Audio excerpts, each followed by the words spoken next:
Hello everyone, this is introduction of setup screen. First, press the knob of the controller to enter the menu and choose Communication Settings, Network Settings.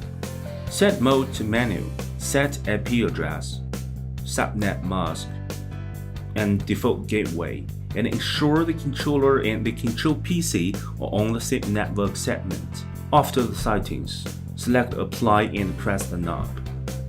Next, load the receiving card files. From the menu bar, choose Tools, Maintain. Move to the Tail Maintain tab.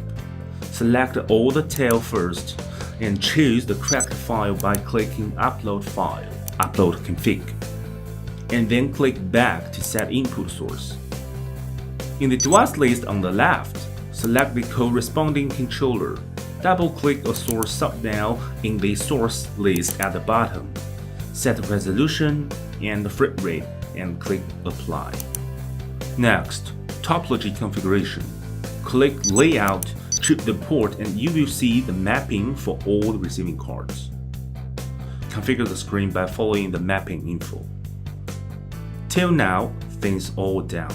If you still wonder more details, please check the user manual.